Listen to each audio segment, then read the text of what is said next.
ಎಲ್ಲ ಗೃಹಲಕ್ಷ್ಮಿಯರಿಗೆ ಬಾಕಿ ಕಂತು ಹಣ ಜಮೆ ಬಗ್ಗೆ ದೊಡ್ಡ ಒಂದು ಬ್ರೇಕಿಂಗ್ ನ್ಯೂಸ್ ಸದ್ಯಕ್ಕೆ ಬರ್ತಾ ಇದೆ. ಮುಖ್ಯಮಂತ್ರಿ ಡಿ.ಕೆ. ಶಿವಕುಮಾರ್ ಅವರಿಂದ ಪಂಚ ಗ್ಯಾರಂಟಿ ಯೋಜನೆಗಳಲ್ಲಿ ಪರಿಷ್ಕರಣೆ ಬಗ್ಗೆ ಸಭೆ ಕೂಡ ನಡೀತಾ ಇದೆ. ಇನ್ನೊಂದು ಕಡೆಗೆ ಅನ್ನಭಾಗ್ಯ ಫಲಾನುಭವಿಗಳು ಕೂಡ ವಿಡಿಯೋನ ಪೂರ್ತಿಯಾಗಿ ನೋಡಿ. ಅಂದ್ರೆ ನಿಮ್ಮ ಹತ್ರ BPL ಕಾರ್ಡ್ ಇರ್ಲಿ, APL ಕಾರ್ಡ್ ಇರ್ಲಿ, AY ಕಾರ್ಡ್ ಇರ್ಲಿ, ನಿಮಗೂ ಕೂಡ ಒಂದು ಕಡೆಗೆ ಗುಡ್ ನ್ಯೂಸ್ ಅಂತಾನೆ ಹೇಳ್ಬೋದು. ಇನ್ನು ನಿಮ್ಮ ಹತ್ರ ರೇಷನ್ ಕಾರ್ಡ್ ಇದ್ರೆ ವಿಡಿಯೋನ ಪೂರ್ತಿಯಾಗಿ ನೋಡಿ ವೀಕ್ಷಕರೇ. ಇನ್ನು ಪಿಂಚಣಿ ಹಣದ ಯೋಜನೆ ಬಗ್ಗೆನೂ ಕೂಡ ದೊಡ್ಡ ಬ್ರೇಕಿಂಗ್ ನ್ಯೂಸ್ ಸದ್ಯಕ್ಕೆ ಬರ್ತಾ ಇರುವಂತದ್ದು ನೋಡಿ. ಒಂದು ಕಡೆಗೆ ಪಿಂಚಣಿ ಹಣ ಬರ್ತಾ ಇಲ್ಲ, ಮತ್ತೊಂದು ಕಡೆಗೆ ನೀವು ತಿಂಗಳಿಗೆ 3 ರಿಂದ 5 ಸಾವಿರ ರೂಪಾಯಿ ಪಿಂಚಣಿ ಕೂಡ ಪಡ್ಕೋಬಹುದು. ಹೌದು ವೀಕ್ಷಕರೇ, ಈ ಒಂದು ಯೋಜನೆ ಮೂಲಕ ಯಾವ ತರ ನೀವು ಅರ್ಜಿ ಹಾಕಬೇಕಾಗುತ್ತೆ, ಯಾವ ಒಂದು ಯೋಜನೆ ಇದು ಸಂಧ್ಯಾ ಸುರಕ್ಷಾ ಯೋಜನೆ, ವೃದ್ಧಾಪ್ಯ ವೇತನ ಬಗ್ಗೆನೂ ಕೂಡ ದೊಡ್ಡ ಅಪ್ಡೇಟ್ ಬಂದಿದೆ.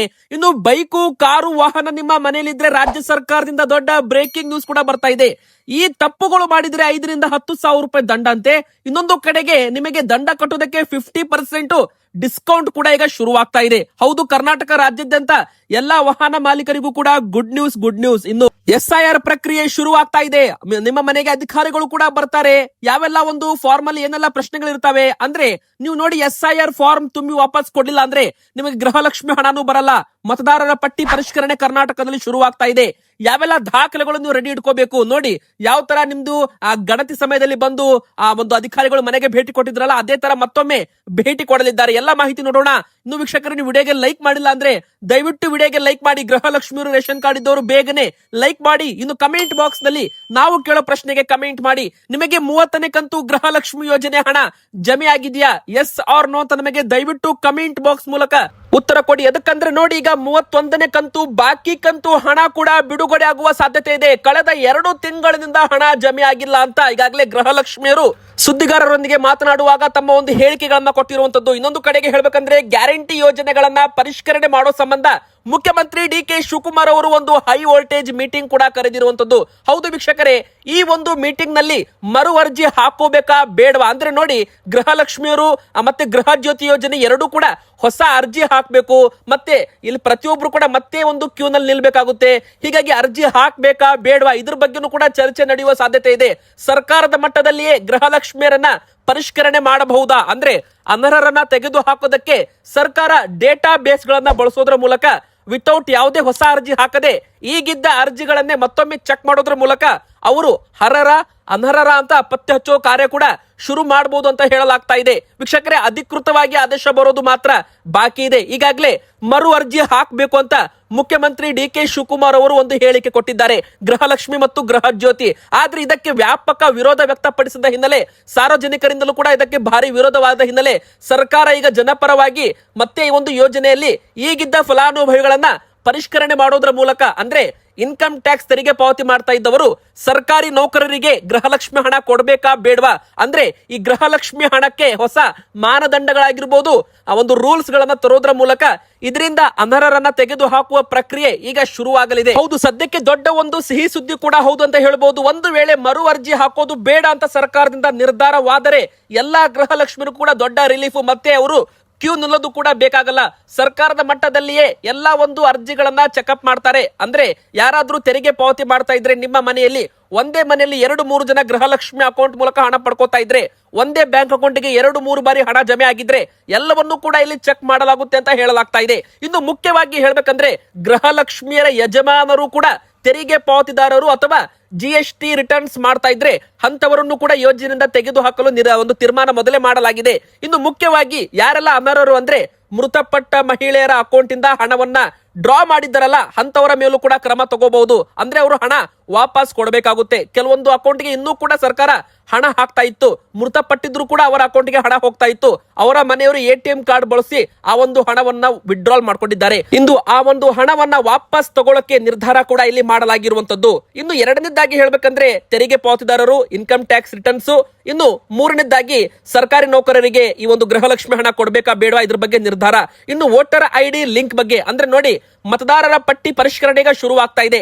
ವೋಟರ್ ID ಕಾರ್ಡ್ ಇಸ್ ತುಂಬಾ ಇಂಪಾರ್ಟೆಂಟ್. ನೋಡಿ ಯಾವ ತರ ration card, Aadhaar card important ಇದೆ, ವೋಟರ್ ಕಾರ್ಡು ಕೇವಲ ನಮಗೆ ಚುನಾವಣೆ ಸಮಯದಲ್ಲಿ ಮಾತ್ರ ನೆನಪು ಬರುತ್ತೆ. ಆದ್ರೆ ಈ ಬಾರಿ ನೋಡಿ SIR ಶುರುವಾಗ್ತಾ ಇದೆ ಕರ್ನಾಟಕದಲ್ಲಿ.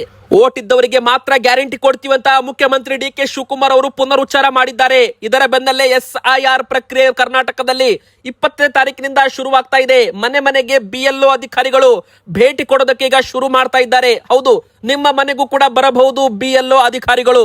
ಮನೆ ಬಾಗಿಲಿಗೆ ಬಂದಾಗ ಅವರು ನಿಮಗೆ ಒಂದು ಅರ್ಜಿ ಕೂಡ ಕೊಡ್ತಾರೆ. ಅದಕ್ಕೆ ಎನ್ಯುಮಿರೇಷನ್ ಫಾರ್ಮ್ ಅಂತಾನು ಕೂಡ ಕರೀತಾರೆ ವೀಕ್ಷಕರೇ.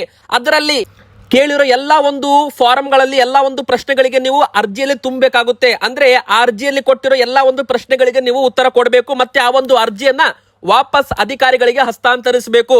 ಒಂದು ವೇಳೆ ನೀವೇನಾದ್ರೂ ಆ ಒಂದು ಎನ್ಯುಮರೇಷನ್ ಅರ್ಜಿ ಇಸ್ಕೊಂಡ್ಬಿಟ್ಟು ವಾಪಸ್ ಕೊಡೋದ್ರಲ್ಲಿ ವಿಫಲವಾದ್ರೆ, ತುಂಬಿ ವಾಪಸ್ ಕೊಡೋದ್ರಲ್ಲಿ ವಿಫಲವಾದ್ರೆ ಮತದಾನದ ಹಕ್ಕು ಹೋಗ್ಬಿಡುತ್ತೆ. ನಿಮ್ದು ಮತದಾನದ ಹಕ್ಕು ಹೋಗ್ಬಿಟ್ರೆ ನಿಮಗೆ ಯಾವುದೇ ರೀತಿ ಗ್ಯಾರಂಟಿ ಹಣನೂ ಸಿಗಲ್ಲ, ಗೃಹಲಕ್ಷ್ಮಿ ಹಣನೂ ಬರಲ್ಲ, ಪಿಂಚಣಿ ಹಣನೂ ಬರಲ್ಲ ಅಂತ ಮುಖ್ಯಮಂತ್ರಿ ಡಿ.ಕೆ. ಶಿವಕುಮಾರ್ ಅವರು ಎಚ್ಚರಿಕೆ ಗಂಟೆ ಕೂಡ ಇಲ್ಲಿ ಬಾರಿಸಿರುವಂತದ್ದು. ಮತ್ತೊಮ್ಮೆ ಪುನರುಚ್ಚಾರ ಮಾಡಿದ್ದಾರೆ. ನೋಡಿ ವೀಕ್ಷಕರೇ, ಓಟ್ ಇದ್ದವರಿಗೆ ಮಾತ್ರ ಗ್ಯಾರಂಟಿ ಅಂತ. ರಾಜ್ಯ ಸರ್ಕಾರದ ಅತ್ಯಂತ ಪ್ರಮುಖ ಯೋಜನೆಗಳಾದ ಗ್ಯಾರಂಟಿಗಳ ಸೌಲಭ್ಯ ಪಡೆದುಕೊಳ್ಳಲು ರಾಜ್ಯದ ನಾಗರಿಕರಿಗೆ ಮತದಾನದ ಹಕ್ಕು ಕಡ್ಡಾಯವಾಗಿರಬೇಕು. ಪ್ರಜಾಪ್ರಭುತ್ವ ವ್ಯವಸ್ಥೆಯಲ್ಲಿ ಮತ ಚಲಾಯಿಸುವ ಹಕ್ಕು ಹೊಂದಿರೋ ನಾಗರಿಕರಿಗೆ ಮಾತ್ರ ಸರ್ಕಾರದ ಯೋಜನೆಗಳು ತಲುಪಬೇಕು ಎಂಬುದೇ ಸರ್ಕಾರದ ಉದ್ದೇಶ ಎಂದು ಮುಖ್ಯಮಂತ್ರಿ ಡಿ.ಕೆ. ಶಿವಕುಮಾರ್ ಅವರು ಒಂದು ಹೇಳಿಕೆಯನ್ನ ಇಲ್ಲಿ ಕೊಟ್ಟಿರುವಂತದ್ದು ವೀಕ್ಷಕರೇ. ಸೊ ಪ್ರತಿಯೊಬ್ರು ಕೂಡ SIR ಪ್ರಕ್ರಿಯೆ ಶುರು ಆಗ್ತಾ ಇದೆ. ಸೊ ನಿಮ್ದು ವೋಟರ್ ಕಾರ್ಡು, ಆಧಾರ್ ಕಾರ್ಡ್ ಎಲ್ಲ ರೆಡಿ ಇಟ್ಕೊಳ್ಳಿ. ಇನ್ನೊಂದು ಕಡೆಗೆ ಹೇಳ್ಬೇಕಂದ್ರೆ BPL ಕಾರ್ಡ್ ಇದ್ದವರಿಗೆ, APL ಕಾರ್ಡ್ ಇದ್ದವರಿಗೆ, AY ಕಾರ್ಡ್ ಇದ್ದವರಿಗೂ ಕೂಡ ಗುಡ್ ನ್ಯೂಸ್ ಬರ್ತಾ ಇದೆ. ಮೊದಲಿಗೆ BPL ಕಾರ್ಡ್ ಇದ್ದವರಿಗೆ ಏನಪ್ಪಾ ಗುಡ್ ನ್ಯೂಸ್ ವೀಕ್ಷಕರೇ, ನೋಡಿ ಕೇವಲ BPL ಮಾತ್ರ ಅಲ್ಲ, AY ಕಾರ್ಡ್ ಇದ್ದವರಿಗೂ ಕೂಡ ಗುಡ್ ನ್ಯೂಸ್. ಈ ಬಾರಿ ಮೇ ಮತ್ತು ಜೂನ್ 2 ತಿಂಗಳದ್ದು ಒಟ್ಟು 10 kg ಅಕ್ಕಿ ವಿತರಣೆ ಮಾಡ್ತಾ ಇದ್ದಾರೆ. ಯಾರೆಲ್ಲ ಪಡಿತರ ಪಡೆದುಕೊಂಡಿಲ್ಲ ಮೇ ತಿಂಗಳಲ್ಲಿ, ಅಂದ್ರೆ ಹೋದ ತಿಂಗಳು ಸರ್ವರ್ ಸಮಸ್ಯೆಯಿಂದಾಗಿ ಯಾರಿಗೆಲ್ಲ ಪಡಿತರ ಸಿಕ್ಕಿಲ್ಲ ನೋಡಿ, ಅಂತವರಿಗೆ ಜೂನ್ ತಿಂಗಳಲ್ಲಿ ಬಾಕಿ ಪಡಿತರ ವಿತರಣೆ ಶುರುವಾಗಿದೆ. ಈ ಬಾರಿ ಒಟ್ಟು 5 kg ಪ್ಲಸ್ 5 kg ಒಟ್ಟು 10 kg ಅಕ್ಕಿ BPL ಕಾರ್ಡ್ ಇದ್ದವರಿಗೆ ವಿತರಣೆ ಮಾಡಲಾಗ್ತಾ ಇದೆ. ಅದೇ ಪ್ರಕಾರ AY ಕಾರ್ಡ್ ಇದ್ದವರಿಗೂ ಕೂಡ ಭರ್ಜರಿ ಗುಡ್ ನ್ಯೂಸ್ ಅಂತಾನೆ ಹೇಳ್ಬಹುದು. ಅವರಿಗೂ ಕೂಡ ಒಟ್ಟು 10 ಜನ ಇದ್ದ ಕುಟುಂಬಕ್ಕೆ ಇಲ್ಲಿ ಬರೋಬ್ಬರಿ 130 kg ಅಷ್ಟು ಅಕ್ಕಿ ವಿತರಣೆ ಮಾಡಲಾಗಿದೆ ಅಂತ ಹೇಳಲಾಗ್ತಾ ಇದೆ. ಸೊ ಅಂತ್ಯೋದಯ ಪಡಿತರ ಚೀಟಿದವರಿಗೂ ಕೂಡ ದೊಡ್ಡ ಭರ್ಜರಿ ಗುಡ್ ನ್ಯೂಸ್, ಅಕ್ಕಿ ವಿತರಣೆ. ಇನ್ನು BPL ಕಾರ್ಡ್ ಇದ್ದವರಿಗೂ ಕೂಡ ಅಕ್ಕಿ ವಿತರಣೆ. ಇನ್ನು ಎರಡನೇದಾಗಿ ಹೇಳ್ಬೇಕಂದ್ರೆ ನೋಡಿ, ನಮ್ಮ ರಾಜ್ಯ ಸರ್ಕಾರದಿಂದ ಮುಂದಿನ ತಿಂಗಳು ಇಂದಿರಾ ಕಿಟ್ ವಿತರಣೆ ಮಾಡಬಹುದು ಅಂತ ಹೇಳಲಾಗ್ತಾ ಇದೆ. ಅಧಿಕೃತ ಆದೇಶ ಬರೋದು ಮಾತ್ರ ಬಾಕಿ ಇದೆ. ಇಂದಿರಾ ಕಿಟ್ ಯೋಜನೆ ಘೋಷಣೆಯಾಗಿ ಕಳೆದ 6 ತಿಂಗಳಾದ್ರೂ ಕೂಡ ಇನ್ನೂ ಯೋಜನೆ ಚಾಲ್ತಿಯಲ್ಲಿ ಬಂದಿಲ್ಲ. ಬಜೆಟ್ ನಲ್ಲಿ ಈ ಯೋಜನೆಗೆ ಅಂತ 6,200 ಕೋಟಿ ರೂಪಾಯಿ ಹಣ ಕೂಡ ಮೀಸಲಿಟ್ಟಿರುವಂತದ್ದು. ಒಂದು ಕಡೆಗೆ ಗುಡ್ ನ್ಯೂಸ್ ಏನಪ್ಪಾ ಅಂದ್ರೆ ಅಡುಗೆ ಎಣ್ಣೆ ಕೂಡ ಸಿಗುತ್ತೆ, ಉಪ್ಪು ಕೂಡ ಸಿಗುತ್ತೆ, ಸಕ್ಕರೆ ಕೂಡ ಸಿಗುತ್ತೆ, ತೊಗರಿ ಬೇಳೆ ಕೂಡ ಕೊಡಲಾಗುತ್ತೆ ಇಂದಿರಾ ಕಿಟ್ ಮೂಲಕ ರಾಜ್ಯದ ಜನರಿಗೆ. ಇದು ಇಂದಿರಾ ಕಿಟ್ಟು. ಇನ್ನು ಕೇಂದ್ರ ಸರ್ಕಾರದಿಂದ ಅಕ್ಕಿ ಮತ್ತು ರಾಗಿ ಕೂಡ ವಿತರಣೆ ಆಗ್ತಾ ಇದೆ. ಇನ್ನು ಅಕ್ಕಿ ರಾಗಿ ಜೊತೆಗೆ ನಿಮಗೆ ಅಡುಗೆ ಎಣ್ಣೆ, ಉಪ್ಪು, ಸಕ್ಕರೆ, ತೊಗರಿ ಬೇಳೆ ಎಲ್ಲ ಸಿಕ್ತಪ್ಪ ಅಂದ್ರೆ ಜನರಿಗೆ ಭರ್ಜರಿ ಅಂತಾನೆ ಹೇಳ್ಬಹುದು. ಇನ್ನು ವೀಕ್ಷಕರೇ, APL ಕಾರ್ಡ್ ಇದ್ದವರಿಗೆ ಏನು ಗುಡ್ ನ್ಯೂಸ್ ನೋಡಿ, BPL ಕಾರ್ಡ್ ಅಂತೆ ಉಚಿತ ಚಿಕಿತ್ಸೆ ಸೌಲಭ್ಯ ನೀಡಲು ಸರ್ಕಾರದ ಮಟ್ಟದಲ್ಲಿ ಚಿಂತನೆ ಶುರುವಾಗಿದೆ. ಅಂದ್ರೆ BPL ಕಾರ್ಡ್ದಾರರಿಗೆ ನೀಡುವ ರೀತಿಯಲ್ಲಿಯೇ APL ಕಾರ್ಡ್ದಾರರಿಗೂ ಕೂಡ ಒಂದು ಚಿಕಿತ್ಸೆ ಸೌಲಭ್ಯ ಕಲ್ಪಿಸಲು ಚಿಂತನೆ ಮಾಡೋದಾಗಿ ಆರೋಗ್ಯ ಇಲಾಖೆ ಸಚಿವರು UT ಖಾದರ್ ಅವರು ಒಂದು ಹೇಳಿಕೆ ಕೊಟ್ಟಿದ್ದಾರೆ ವೀಕ್ಷಕರೇ. ಇದು ಒಂದು ಗುಡ್ ನ್ಯೂಸ್ ಅಂತಾನೆ ಹೇಳ್ಬಹುದು. ಎದಕ್ಕಪ್ಪ ಅಂದ್ರೆ ಈಗ ನಮ್ಮ ಕರ್ನಾಟಕದಲ್ಲಿ APL ಕಾರ್ಡ್ದಾರರು ಕೂಡ ಇದ್ದಾರೆ. ಅವರು 70% ಶುಲ್ಕ ಭರಿಸ್ತಾರೆ. ಹೀಗಾಗಿ BPL ನವರ ರೀತಿ APL ಕಾರ್ಡ್ದಾರರಿಗೂ ಕೂಡ ಕಡಿಮೆ ದರದಲ್ಲಿ ಚಿಕಿತ್ಸೆ ಒದಗಿಸುವಂತೆ ಮಾಡಲು ಚಿಂತನೆ ಮಾಡಲಾಗುತ್ತೆ ಅಂತ ಹೇಳಲಾಗಿದೆ. ಆರೋಗ್ಯ ಮಿತ್ರರನ್ನ ಜನರ ಸೇವೆಗಾಗಿ ನೇಮಿಸಲಾಗಿದೆ. ಆಸ್ಪತ್ರೆಗಳ ಹಿತ ಕಾಯಲು ಅಲ್ಲ. ಖಾಸಗಿ ಆಸ್ಪತ್ರೆಗಳಲ್ಲಿ ಆಯುಷ್ಮಾನ್ ಭಾರತ ಆರೋಗ್ಯ ಕರ್ನಾಟಕ ಯೋಜನೆಯಡಿಯಲ್ಲಿ ಚಿಕಿತ್ಸೆ ಪಡೆಯುವಾಗ BPL ಕಾರ್ಡ್ದಾರರು ಯಾವುದೇ ಹಣ ನೀಡುವ ಅಗತ್ಯವಿಲ್ಲ. ಒಂದು ವೇಳೆ ಹೆಚ್ಚುವರಿ ಶುಲ್ಕ ವಸೂಲಿ ಮಾಡಿದ್ದಲ್ಲಿ ಆಸ್ಪತ್ರೆಯ ಆರೋಗ್ಯ ಮಿತ್ರ ಸಿಬ್ಬಂದಿ ವಿರುದ್ಧ ಕ್ರಮ ಕೈಗೊಳ್ಳೋದಾಗಿ ಎಚ್ಚರಿಕೆ ಕೂಡ ಕೊಟ್ಟಿದ್ದಾರೆ. ಹೀಗಾಗಿ ಪ್ರತಿಯೊಬ್ಬರು ಕೂಡ ಭಾರತ ಆಯುಷ್ಮಾನ್ ಆರೋಗ್ಯ ಕರ್ನಾಟಕ ಕಾರ್ಡ್ ಕೂಡ ಮಾಡಿಸಿಕೊಳ್ಳಿ. ಇನ್ನು ಪಿಂಚಣಿ ಯೋಜನೆ ಬಗ್ಗೆ ನೋಡಿ ವೀಕ್ಷಕರೇ, ಒಂದು ಕಡೆಗೆ ಹೇಳ್ಬೇಕಾದ್ರೆ ನೋಡಿ, ನಮ್ಮ ಕರ್ನಾಟಕದಲ್ಲೂ ಕೂಡ ಬರೋಬ್ಬರಿ 16 ಲಕ್ಷ ಪಿಂಚಣಿದಾರರಿಗೆ ಹಣ ಬರ್ತಾ ಇಲ್ಲ. ಅಂದ್ರೆ ಕಳೆದ ಒಂದು 3 ತಿಂಗಳಿನಿಂದ ಏನಾಗ್ತಾ ಇದೆ, ಈ ಒಂದು 16 ಲಕ್ಷ ಜನರ ಪಿಂಚಣಿ ಹಣ ಕಟ್ಟಾಗಿರಬಹುದು. ಅಂದ್ರೆ ಇದರಲ್ಲೂ ಕೂಡ ಕೆಲವರು ಅನರ್ಹರು ಪತ್ತೆಯಾಗಿದ್ದಾರೆ ಅಂತ ಹೇಳಲಾಗ್ತಾ ಇದೆ. ಯಾರಪ್ಪ ಅನರ್ಹರು ಅಂತ ನೀವು ಕೇಳಬಹುದು. ವಯಸ್ಸಿನ ದೃಢೀಕರಣದ ಬಗ್ಗೆ ತಪ್ಪು ಮಾಹಿತಿ ನೀಡಿದವರು, ಅಂದ್ರೆ 45-50 ವರ್ಷದವರು ಕೂಡ ಈ ಒಂದು ಯೋಜನೆಯಡಿಯಲ್ಲಿ ಹಣ ಪಡ್ಕೋತಾ ಇದ್ದಾರೆ. ಅಂದ್ರೆ ಇದು 60-65 ವರ್ಷ ಮೇಲ್ಪಟ್ಟವರಿಗೆ ಮಾತ್ರ ಅಲ್ಲ. ಸೊ ಇಲ್ಲಿ ನಕಲಿ ದಾಖಲೆಗಳನ್ನ ಸೃಷ್ಟಿ ಮಾಡಿ ಇದರಲ್ಲೂ ಕೂಡ ಅನರ್ಹರಿದ್ದಾರೆ. ಈಗ ಯಾವ ತರ ಪಂಚ ಗ್ಯಾರಂಟಿಗಳಲ್ಲಿ ಅನರ್ಹರಿದ್ದಾರೆ, ಅದೇ ತರ ಪಿಂಚಣಿ ಯೋಜನೆಯಲ್ಲೂ ಕೂಡ ಅನರ್ಹರಿದ್ದಾರೆ. ಇದರಿಂದಾಗಿ ಅರ್ಹ ಬಡವರಿಗೆ, ಅರ್ಹ ಫಲಾನುಭವಿಗಳಿಗೆ ಹಣ ಸಿಗ್ತಾ ಇಲ್ಲ. ಸೊ ವೀಕ್ಷಕರೇ, ಈಗ ಕರ್ನಾಟಕ ಸರ್ಕಾರದಿಂದ ಒಂದು ಮಹತ್ವದ ತೀರ್ಮಾನ ಕೂಡ ಮಾಡಲಾಗಿದೆ. ಸೊ ಇದು ಮುಂದಿನ ಬರೋ ದಿನಗಳಲ್ಲಿ ಎಲ್ಲ ಅನರ್ಹ ಪಿಂಚಣಿದಾರರನ್ನು ಕೂಡ ತೆಗೆದು ಹಾಕಲಿದ್ದಾರೆ. ಆದ್ರೆ ಅರ್ಹರಿಗೆ ಯಾವುದೇ ಕಾರಣಕ್ಕೂ ಮೋಸ ಆಗಲ್ಲ, ಅರ್ಹರಿಗೆ ಯಾವುದೇ ಕಾರಣಕ್ಕೂ ಹಣ ಬರೋದು ತಪ್ಪೋದಿಲ್ಲ. ಒಂದು ವೇಳೆ ನೀವಾಗ ಏನಾದ್ರೂ ಅರ್ಹರಾಗಿದ್ರೆ, ನಿಮ್ದು ಹಣ ಏನಾದ್ರೂ ಬರ್ತಾ ಇಲ್ಲ ಅಂದ್ರೆ ನೀವು ನಿಮ್ಮ ಹತ್ತಿರದ ಕಚೇರಿಗೆ ಭೇಟಿ ಕೊಟ್ಟು ಅಲ್ಲಿ ನಿಮ್ಮ ಒಂದು ಅಕೌಂಟ್ ಅನ್ನ ಚೆಕ್ ಮಾಡಿಸ್ಕೋಬೇಕಾಗುತ್ತೆ. ಅಥವಾ ನೀವು ಡಿಬಿಟಿ ಆಪ್ ಕೂಡ ಸಂಧ್ಯಾ ಸುರಕ್ಷಾ ಯೋಜನೆಯಲ್ಲಿದ್ರೆ ಅದರಲ್ಲೂ ಕೂಡ ನೀವು ಚೆಕ್ ಮಾಡ್ಕೋಬೇಕಾಗುತ್ತೆ. ವೃದ್ಧಾಪ್ಯ ವೇತನ ಅದರಲ್ಲೂ ಕೂಡ ನಿಮಗೆ ಅಪ್ಡೇಟ್ ಸಿಗುತ್ತೆ. ಕೆಲವರು APL ಕಾರ್ಡ್ ಇದ್ದವರು ಕೂಡ ಈ ಒಂದು ಯೋಜನೆಯಲ್ಲಿ ಲಾಭ ಪಡ್ಕೋತಾ ಇದ್ದಾರೆ. ನೋಡಿ, ಇದು ವೃದ್ಧಾಪ್ಯ ವೇತನ ಆಗಿರ್ಬೋದು, ಸಂಧ್ಯಾ ಸುರಕ್ಷಾ ಪೆನ್ಷನ್ ಸ್ಕೀಮ್ ಏನಿದೆ ನೋಡಿ, ಇದು ಕೇವಲ ಬಡವರಿಗೆ ಅಂತ ಮಾಡಿರೋ ಯೋಜನೆ. ಇದರಿಂದಾಗಿ ಕೆಲವರು ಅನರ್ಹರು ಯೋಜನೆಯಲ್ಲಿ ಭಾಗಿಯಾದ್ರೆ ಇದರಿಂದ ಅರ್ಹರಿಗೆ ಮೋಸ ಆಗುತ್ತೆ ವೀಕ್ಷಕರೇ. ಸೊ ಇದರನ್ನ ಸರ್ಕಾರ ಒಂದು ಕ್ರಮ ತಗೊಂಡಿದೆ. ಸೊ ಇನ್ನು ಮುಂದಿನ ಬರೋ ದಿನಗಳಲ್ಲಿ ಫಲಾನುಭವಿಗಳು ವಿಳಾಸದಲ್ಲಿ ವಾಸವಿಲ್ಲದೆ ಇರೋದ್ರಿಂದನೂ ಕೂಡ ಇಂಥ ಪ್ರಕರಣಗಳಲ್ಲೂ ಕೂಡ ಪಿಂಚಣಿಯಿಂದ ಹೊರಗಿಡಲಾಗಿದೆ. ಫಲಾನುಭವಿಗಳು ಸಂಬಂಧಪಟ್ಟ ದಾಖಲೆಗಳನ್ನು ನೀಡೋದ್ರಲ್ಲಿ ವಿಫಲವಾಗಿರೋದ್ರಿಂದನೂ ಕೂಡ ಅವರ ಪಿಂಚಣಿ ಹಣವನ್ನು ಸ್ಥಗಿತ ಮಾಡಲಾಗ್ತಾ ಇದೆ ಅಂತೆ. ಇನ್ನು ಮುಖ್ಯವಾಗಿ ಆದಾಯದ ಬಗ್ಗೆ ಆದಾಯ ದೃಢೀಕರಣ ಪತ್ರ ನೀಡದಿರುವುದು ಅವರನ್ನು ಕೂಡ ಯೋಜನೆಯಿಂದ ಕೈ ಬಿಡಲಾಗುತ್ತೆ ಅಂತ ಹೇಳಲಾಗಿದೆ.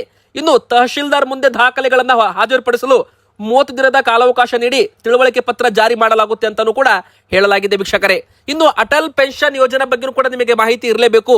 ಈಗ ನಿಮ್ದು ಏನಾದ್ರೂ ವಯಸ್ಸು 18 ರಿಂದ 40 ವರ್ಷದ ಒಳಗಿದ್ರೆ ನೀವು ತಿಂಗಳಿಗೆ ಇಷ್ಟು ಹಣ ಅಂತ ಕಟ್ಟಿ, ಅಂದ್ರೆ 210 ರೂಪಾಯಿಂದ 1454 ರೂಪಾಯಿವರೆಗೂ ತಿಂಗಳಿಗೆ ಕಟ್ಟಿ 60 ವರ್ಷ ಆದ್ಮೇಲೆ ನಿಮಗೆ ತಿಂಗಳಿಗೆ 5,000 ರೂಪಾಯಿವರೆಗೂ ಪಿಂಚಣಿ ಸಿಗುವಂತೆ ಆಗುತ್ತೆ. ಅಂದ್ರೆ ಇದು ನೀವೇ ನಿಮ್ಮ ಒಂದು ರಿಟೈರ್ಮೆಂಟ್ ಪ್ಲಾನ್ ಅನ್ನ ನಿರ್ಧಾರ ಮಾಡಬಹುದು. ಇದಕ್ಕೆ ಅಟಲ್ ಪೆನ್ಷನ್ ಯೋಜನಾ ಅಂತ ಹೇಳ್ತಾರೆ.